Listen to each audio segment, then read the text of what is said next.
A light knocking taps at the Terran's chosen quarters, the furthest room, of course, but she remains unbothered in her slumber. An hour passes before the taps start up again, but this time they repeat a little more assertively.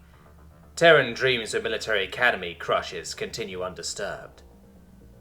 10 minutes later, the tapping returns again with vigor. "Simone?" A Callie's voice rings from the other side. When no response comes, Jack cautiously opens the door, peeking into the near-pitch darkness.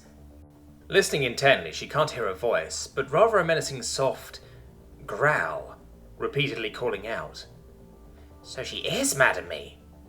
Jack worries, trying to recall what this Terran behavior could mean from her extensive research. Or is she in great pain? "Is everything okay?" she chirps, opening the door all the way. The hall light casts into the room, allowing its contents to be seen. Clothes are scattered haphazardly across the floor. Upon the bed, only half covered in incorrectly aligned sheets, lies the Terran. Her head is on the very edge, facing the door, and her left arm slumped over, free, dangling. Jack stifles a gasp. The usually stern-expressing face of Simone is fully relaxed. Even though she was growling, an aura of serenity fully encompasses the Terran. The sight of such a powerful creature in a state of natural vulnerability is both unsettling and beautiful. The Callie steps inside the room, approaching the sleeping Deathworlder, still intent on waking her. "Simone?" she says, with her best, pretending to sound quiet but is not voice. The peaceful face scrunches up, and a deep breath is forced into the Terran. She mumbles nonsensically and glares her eyes open. "What? Danger?" she asks in a raspy voice.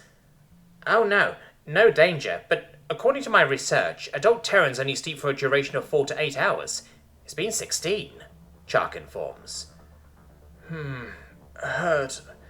Body fix or some shit, normal. Simone attempts to explain. "Oh, I see, but we are about to take off from Kamoy and there's something..." Chuck is interrupted by Simone's raised finger, bobbing her muscle. Shh, Deathworlder sleep, kick ass later. Simone lowers her hand and closes her eyes. Getting annoyed now, Chuck crosses her arms. "Fine, I suppose the free food will have to be rudely turned away." Simone's eyes open again. "Keep talking." "There's coffee." "Fuck yes, you win." Simone slowly sits up, cringing from the increasing soreness of her shoulder. "Yay. Alright, be sure to get dressed. Your clothes are finished washing and are right outside your door. We have a guest on board that wishes very much to speak to you." Simone eyes Jack with a spark of alert. "Who? Is it someone we know? Why wasn't I told?" she says, swinging her legs over the side of the bed. "Oh, it's okay. They have been thoroughly screened and escorted by station security. I wouldn't let them on the ship otherwise, and I tried to wake you," Chuck explains. Simone's face flushes. Right, alright, where are they?"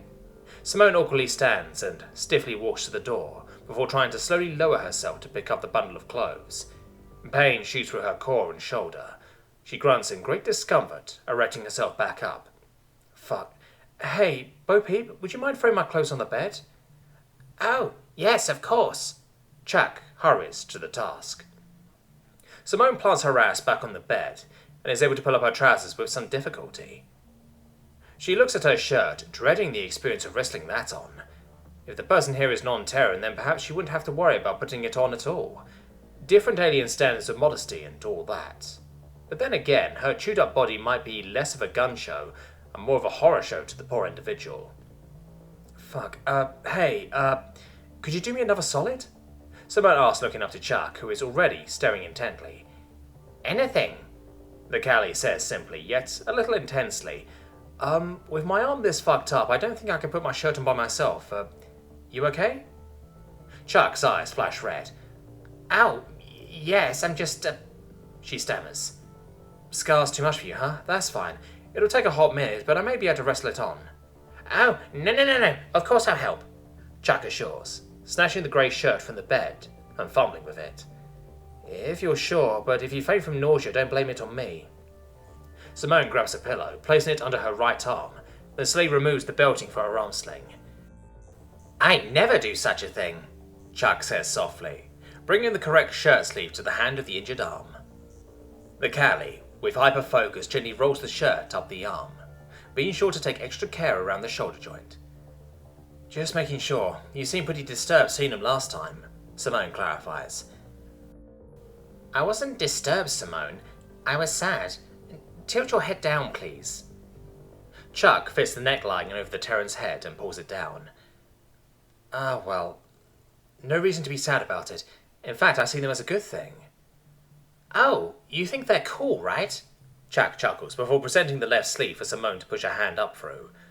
"More than that, they may not be pretty, but each scar means something. It means whether or not I won or lost a fight. I still won regardless because, I'm still alive to have them. I survived." Chuck's eyes light up and narrow in understanding. You're absolutely right. In a way, you wouldn't be here without them." Chuck unnecessarily and thoroughly brushes down the bottom of the shirt for Simone. "That makes them very pretty." The Callie presses her lower limb graspers into Simone's cheeks. "Like you." Simone's face reddens. Gee, Chuck. Keep talking me up like that and I may ask for a bonus." Chuck chuckles, tapping the side of Simone's red face playfully. "Consider it done. Now, you have someone to meet," Chuck reminds before lending both her upper hands together for one of Simone's. The Terran raises her hair tufts and snaps the sling back on. "This job just keeps getting better and better," Simone tries to say, as she painfully stands up with the ultimately helpless help of the Callie's strength. "I'm fine," she half wheezes. Should I help you with your jacket as well?" "Nah, no need to throw that on. So, where on the ship am I limping to?" "The mess hall, of course. I promised food and coffee, remember?" Chuck chirps while walking backwards out the door. Right. Stupid me. Lead the way." The mess hall door slides open, and immediately Simone is attacked by a thick aroma. "Damn, that smells like cinnamon rolls having dirty beach sex with a hot dog stand and someone is just standing there filming it? Know what I mean?" she says, looking for Chuck for affirmation. The Callie just stares at her, utterly confused. "I just smell fancy Artaka rolls." Indeed, the center table is catered with a single platter of green buns with red flake swirled cream on top. A figure stands next to the table. A green Renani, dressed neck down in void black robes. The only skin exposed is her sea green head, which adorns 8 bulbous pure white eyes and gill-like vents. A crude and vulgar description, however, not without truth. Excellent scent receptors, Miss Simone, she admits with a respectful bob. What did you do to the rolls?" Chuck inquires, looking back and forth between the Renani and Simone, as if the reality she once inhabited had shifted to one where logic has been scrambled through a randomized generator. "These Fruan Octan fruls are spiced with inner Fruan tree bark, cinnamon being of a similar nature, and the dough is fermented with a skeletal meat, blood and bone marrow of sand crockerel during mating season, and the harvesters must wait and observe until a certain time in the mating process for the crockerel's exterior shell to expand, exposing their very brittle spine. Are you versed in the culinary arts, Miss Simone?" Chuck lands her now impressed gaze onto the dumbstruck Terran. "Whoa, wait, no, listen. I swear by the fucking stars that sometimes I just forgo the filter from brain to mouth and put no further thought into it. I mean, sure, I'm competent when making do with what I got in tough spots, but fuck. Maybe I should have went to Culinary Academy. God damn." While Simone experiences a brief life crisis, Chuck shakes her head and clears her throat. Moving on. Simone, this is all cool. She is head chef and owner of Tea Rights." Simone blinks, processing her words. "Oh, shit. Is this going to end in a lawsuit?" she asks cautiously. "All cool," Bob's in the negative. "Quite the opposite, Miss Simone. Certainly the extensive damage my fine establishment suffered is unfortunate. However, it's nothing insurance can't cover. Worry not, I'm here to show my gratification. I intend to personally provide you and your crew with a full-course meal, free of charge." "Isn't that so nice, Simone? We're waking up for at least? Chuck chirps. Yeah, I know I shouldn't question it, but as the chief of security, I have to ask, why? She inquires. Well, the unprecedented publicity, my dear. My establishment is the talk of the station, and reservations are backlogged for almost a year. After repairs are completed, you have single-handedly secured my business. I hope that satisfies your concerns. I suppose it does. Where's Chucknook? Simone asks, looking around. Your flirtatious captain was served his full meal an hour ago. I've been prepping yours since. I'm elated to see you finally join us. Wait, Chuck, did you not eat yet? Oh, no. I wanted to wait to eat with you. I tried waking you an hour ago, but... The Callie shrugs, tapping her lower limbs together. A pang of guilt hits the Terran like a bullet. Ah, sorry, Jack. You didn't have to do that on my account, she says, rubbing the back of her head. Since our dinner plans were cancelled, I thought it only appropriate. You know, pick up where we left off, Jack explains, and she sways side to side. Simone sighs, ending it with a smirk, before looking up to the chef. All right, what will we be having? Bobbing, Earl Cole raises a black-covered limb to the table.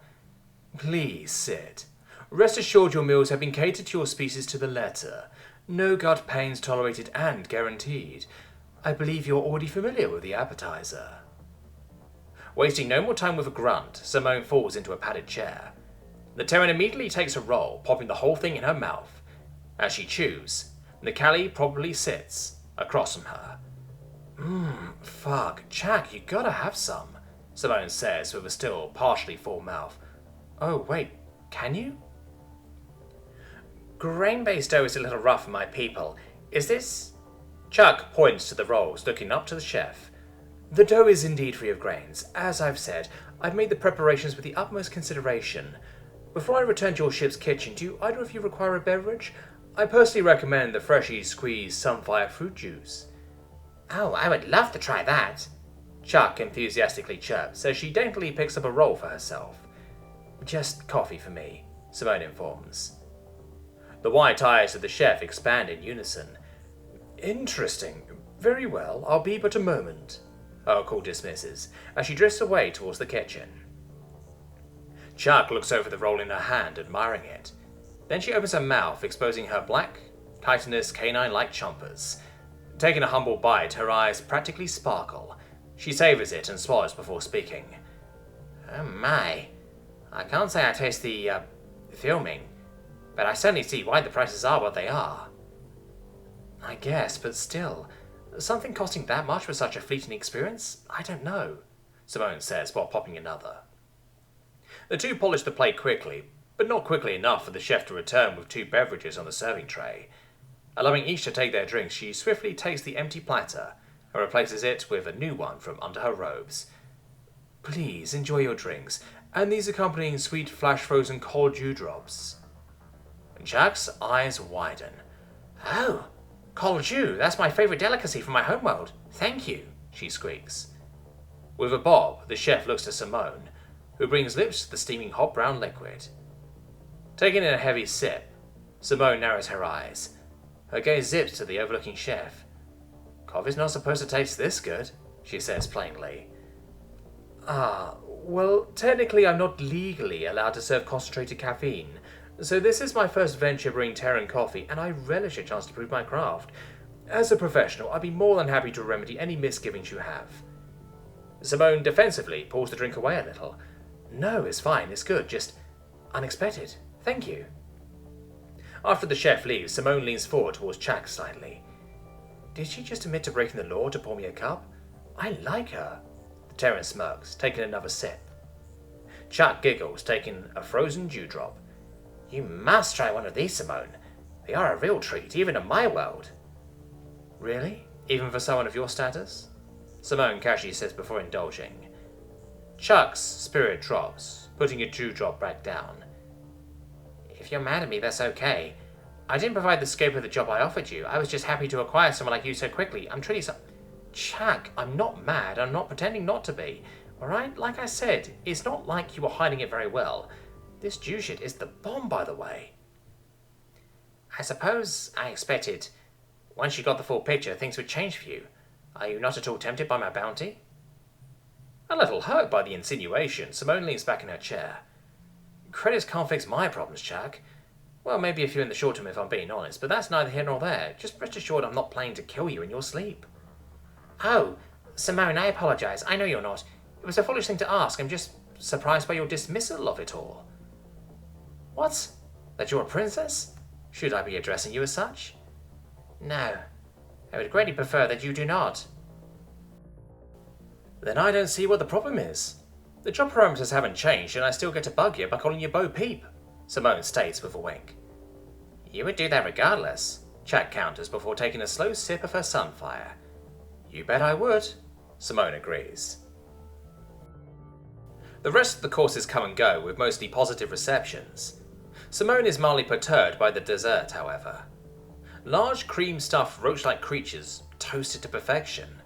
The Callie chomps down, happily enjoying her bug, while the Terran hesitates when she lifts it to her mouth. The dead nerves in the legs still find necromantic unlife as it seemingly squirms when Simone's maw clenches down. It's fucking delicious as all hell. Regardless of capacity, you will always have a seat in tea rides. Thank you for allowing me on your vessel to express my gratitude. I'll call Bob's a bow. Slowly standing to attention, Simone returns a nod. The food was top-notch. Don't let assholes like me complain. Yes, we had a lovely time, and we will definitely take you up on that offer sometime. Chuck chirps politely. The chef is escorted to the loading bay exit, and after she leaves, the two stand awkwardly together. Simone, Chuck starts before the Terran raises a hand. Look, I don't blame you for questioning my intentions. I do the same in your position, but if you ever feel the need, I'll leave. Just say the word and I'm gone, Simone assures. In an almost visual reaction, Chuck grabs Simone's uninjured hand and holds it close to her chest. No, she squeaks. I'd never do such a thing. I trust you with my life. There's no doubt in my mind. I shouldn't have asked such an insulting thing. If there's anything I can do to make it right, I will do it. Her eyes repeatedly flashes the glowing red like hazard lights. Simone smiles, holding back something in her throat. Just keep listening to your instincts about me. You have them for a reason. With that, the Terran starts to pull away, but the Callie gives a rather impressive effort in resistance. Not wanting to topple her over, Simone stops. They're wrong about you. And there's so much more to a person than instinct, Chuck whispers. Simone bites her cheek, knowing full well that the Callie's instincts couldn't be more right. I know, is all she allows herself to say. And what I wanted to say is, you made them stop. You hurt them back. Something I've been incapable of doing for so long. That gift is something I can't begin to explain how much I'm in your debt for. Chuck breathes in and out, trying to lighten her own mood. But I do have some gifts for you. I plan to give you after dinner. Before I made a fool of myself. Please, will you accompany me to my quarters so I can give them to you? She asks pleasantly, her eyes opening wider, just ever so slightly. Simone raises a hair tuft. I should have learned my lesson from the last time, but you're so damn hard to say no to, she cays. Excellent. I promise there won't be any massive murderous crustaceans this time, Chuck cheekily assures. Really? Oh man, here I was, hoping for round 2. Gotta step up your game there, Bo Peep. Don't want me getting rusty now, do you? Simone says, following the Callie up the stairs to the crew quarters hallway. I can step outside and declare who I am to the whole station if you'd like. I'm sure we can scrounge up someone for you to protect me from. Chuck jests. Nah, I'll pass. I've already beaten the best this place has to offer. Anything else would just be sad by comparison. Of course, but you are injured, Chuck points out, approaching the door. Hey, sometimes an injured Terran is more dangerous than not. Even so, I hope you have a speedy recovery despite my antics. The Callie opens her door. Wait there, I'll go grab it. Chuck dashes in, out of view, soon followed by her soft grunts of exertion. Her head then pokes out, rather proud of herself, and exuding excitement. Are you ready? She chirps. You seem pretty amped about this, Simone muses. Oh, I am. Okay. Surprise! She grunts out her chair as she wheels out a large frame with a soft-edged, clear case on top. Within the frame are tubes, pumps, and liquid storage containers. Not expecting anything like this, Simone tilts her head trying to decipher what this contraption could possibly be. A fish tank, maybe?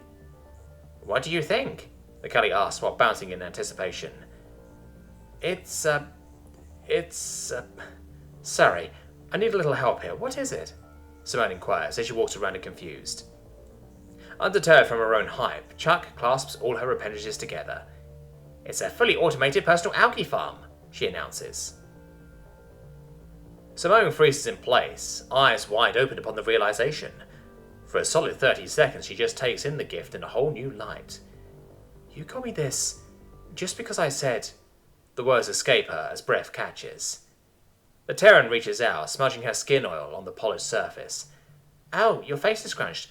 I can return it if you don't like it, Chuck assures. Hearing this, Simone retracts her hand to cover her eyes. No, I fucking love it, she says, fighting her staggered breaths. Chuck sees a drip of water sneak past the Terran's hand. Funny, I don't know a fucking thing about algae. It's a fucking plant, right? Simone asks. Nope, it's bacteria. Chuck corrects gently before placing her hand on Simone's good shoulder. Fucking bacteria? Simone gasp laughs. Another water droplet runs down her other cheek. Are you okay? Chuck asks concerned. Simone loudly sniffs and then releases air slowly through her mouth. Yeah, sorry, I just need a minute. I didn't mean to get all ugly on you. Ugly? Not possible. No, I mean it. I'm a real fucking ugly crier. No one needs to see that, Simone says, before wiping her face with her arm and sleeve. Thank you. Thank you. This is the nicest thing anyone's ever given me since leaving the colony. Really, the only thing outside of drinks and shit. In that case, I'm very happy that you like it. Think you can handle a second gift? Chuck inquires genuinely. Damn it, Chuck. Yeah, sure, hit me. How about I do this instead? Chuck wraps all of her arms around Simone's torso and comes in close for a warm hug. Simone's arm twitches to return it, but she controls herself, recalling the hand-holding incident. I read up on old Terran fairy tales, you know. A lot have a brave knight or hero riding in to save a princess, and everything turns out okay when the princess receives or gives a kiss. Very odd and nonsensical. However... Chuck cranes up and gently pecks Simone's cheek. What's the harm in it? She whispers. Simone's arm twitches once more, but she holds. Those stories are bullshit and dated as all hell, but yeah, thank you. Chuck leans back down and plants the side of her head into Simone's chest, hearing the comparatively thunderous Terran heartbeat. She only needed one, and it was no doubt the strongest one that Callie ever felt. For as long as you're here, I want you to consider this your home, Chuck chirps, still listening to the drum within Simone's chest. Simone finally allows herself to carefully pat Chuck's back, but still not fully commit. The two share the embrace for a good while until an idea comes to Simone. Wanna help me set this thing up? Afterward I have something for you, though I'm not sure it can even compare since there's a fair chance you won't like it. But it is something you really need, she offers. Intrigued, Chuck pulls away. Oh, that sounds great. Of course I'll help. I've already read the instruction manual 3 times. Very easy. The two roll the farm into Simone's quarters and rest it up against a clear wall. Chuck immediately gets into the setup.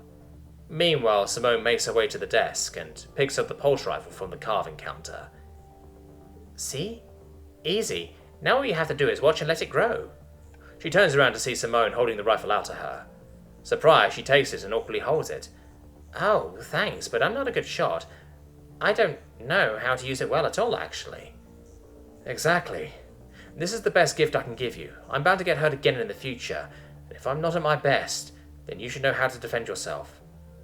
You're saying you want to teach me? No, I'm going to teach you. Not only how to properly shoot, but also self-defense with a blade as well. Simone corrects, as she grabs her jacket and digs out a switchblade. The Terran holds the folded blade out to Chuck, who accepts with the same awkwardness. You think I can fight? The Callie asks uncertainty. I know you can, but don't worry, this is strictly for when you need to. I'm not expecting you to fight like I do, but every edge you can get, the better, and the more likely you'll see that future of yours. The Callie looks down at the weapon solemnly, but nods, gazing back up at Simone. It's a good idea. A scary one, but I think it's for the best. Had a girl. We can start tomorrow, whenever that is, after my morning run. Morning run? Well, yeah, I can't be going soft. Sure, I can't really do much else but run in my current condition, but exercise is exercise, the Terran clarifies. Oh, I see. Then should I take these with me now, or? Chuck shrugs with the weapons, uncertain. Simone smirks and thumbs behind her. You can leave them on my desk until you think you're ready to keep them in your room. Thank you, Chuck chirps, relieved, as she carries the items of death over to the desk. Several weeks go by, travelling in open space without incident. Simone settles in to ship life pretty well, all things considered. Her daily routine starts with an early run, making sure to dramatically slow down around corners to avoid flattening either of her crewmates. After that, she meets Chuck in the cargo bay for firearm safety and target practice. Though firing a weapon in a spacebound vessel is never a good idea, the pulse rifle on its minimum setting can do little more than leave a bruise. Aim for center mass, especially at a distance, no need to make big gambles, Simone instructs, as the gunny holds the rifle up towards a bag of rice propped up on a metal crate. Stop holding your breath. Remember yesterday's lesson? Chuck nods. Oh, right. Pull the trigger as I breathe out? Right, but don't pull the trigger. Squeeze it. Remember, slow, steady pressure. Also, keep both eyes open. You need depth perception. Simone walks around behind the Cali. Take the shot when ready. Chuck braces herself and releases her nervous breath. She fires the weapon, hitting the bag of rice square on. It tumbles back, slapping into the cargo bay door. Quickly, she takes her finger off the trigger and points down before celebrating. That was a stern lesson to learn the first time. I hit it! I hit it perfectly! Right? She turns around to see Simone giving her a thumbs up. You bet. Granted we can't have you practice with moving targets yet, but you're getting the hang of handling that thing. Chuck bounces in the praise. This is so much more fun than I expected. You're a really good teacher, Simone. Well, it's going to be a lot less fun when you have to use it for real, the terror reminds her to the Cali's dismay. Oh, I know. I hope I never will, though, Chuck says as she powers down the rifle. My dad had a saying, hope for the best and expect the worst, though for him I think it meant more as in, don't be too disappointed if your crush doesn't like you back. But all the same, that advice never fails me. Crush? I'm not sure I understand. Crush what? Chuck asks, as she safely places the weapon on the metal crate. It's a Terran term. Not sure why it's called that, actually. But it just refers to someone you're attracted to, I guess, before admitting it, you know. I'm sure you've had plenty of those, Simone explains, as she grabs the rice bag from the floor with only minimal discomfort. Oh, I see. I'm not sure if my people have an exact word for it like that, but actually, no, I don't believe I have. Her mind trails off a bit. Seriously? Not one? Cool if that's the case, but consider me surprised. I was so consumed by my work, even in my youth I can't recall. Something clicks in Chuck's mind as she sees Simone hoist the rice bag onto her good shoulder. Oh, she whispers. Oh, so there was someone. I knew it. Simone teases. Yes, upon thinking about it, there is, Chuck admits. Simone chuckles. Don't worry, I'm not going to pry. That's your business. I'm going to store this back into the kitchen. Need anything while I'm there? Oh, no, thank you. I'm fine. I'll just return the rifle to your quarters and do some research in mine, Chuck says, crossing her arms. Find anything on the Fodak's claw? Simone asks. No, there's not much. They are fairly good at staying out of the limelight. Our encounter with them was quite unusual. Damn.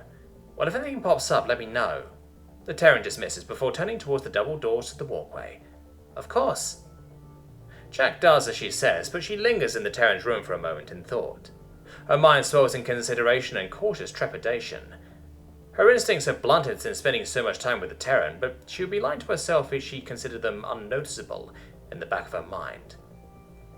This is unfair, not only to Simone but to herself as well. Can she honestly be truthful with her once, even if her own brain fought against it? Is this utterly reckless to even consider pursuing? Is she insane? After dropping off the rice, Simone decides to pay the captain a visit on the bridge. The man rarely slithers away from his post, rather content with monitoring his vessel's status. Captain, everything looking green across the board? Other than the fact that my people can't see green, aye, he cheers. Come to check up on old Chucknock, I see? Of course, I'm just as much your chief of security as Chuck's. Now we both know that's hogwash. Miss Chocolata Motas's safety is imperative. Besides, she's the one who will keep you on your toes. Ha! Well, sure, but I'm pretty certain she can't fly this fine vessel, because I sure as hell can't. You're more than worth prioritizing, Cap. Ah, you're too kind, Miss Thatch. Actually, it's good you stopped by. I wish to share a word with you. You can just call me Simone, and sure, I've got time. The Terran lowers herself to rest, cross-legged on the cold floor. Charknock turns his seat around to face her. First and foremost, allow me to personally thank you for your services in Convoy. We are undoubtedly luckier than the stars themselves that Miss Chakalatamortas found you when she did. Yeah, no kidding. That was a little rough, even for me, Simone admits, motioning to her still slung arm. Yet your spirits remain high. Admirable. Charknock praises. I wouldn't say that, but I like where things are settling. Indeed. And that touches on what I wish to discuss with you next. You are planning to remain here for some time, yes? Knowing about Miss Chakalatamortas' situation hasn't changed that? Simone fights back from rolling her eyes. She knows where this is going. I do, and no, nothing's changed. Charknock waves a grasp assuringly. This isn't me doubting your intentions, Simone. I'm simply curious as to what they are. If not for ill, then why uphold your ever-growing prestigious role here? Is this not a fair line of questioning? I suppose not, Simone concedes. I guess perils aside, it's comfortable here. You two are good folk who have a good reason to keep me around, she answers. Aye, but what's stopping you from easily taking us out and claiming the bounty? You can live comfortably forever, wherever. What is your root motivation? Simone bites her cheek. I don't know, she lies. Charknock utters, seeing right through her claim. That's the answer you're getting. If that's not good enough, then I'll tell you what I told Chuck.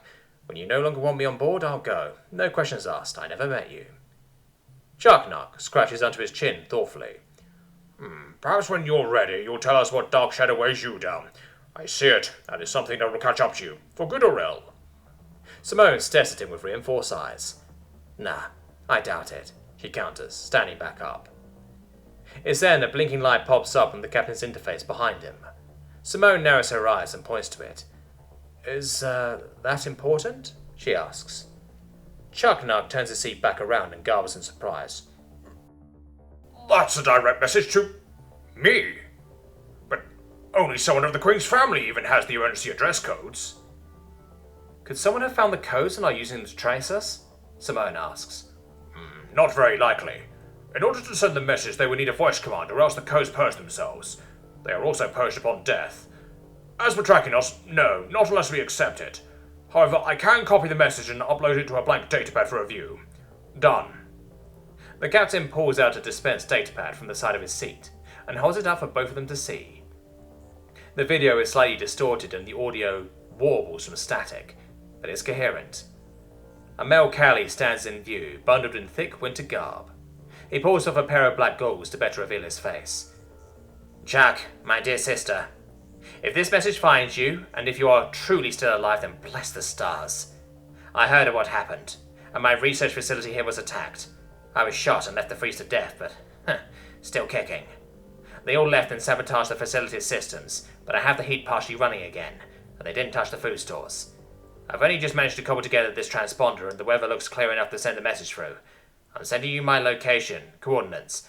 Please, if you can, get me off this frozen rock. I think we're the last, but together, we might be able to do something about Father and his madness. Stars guide you, Jack. Brom out.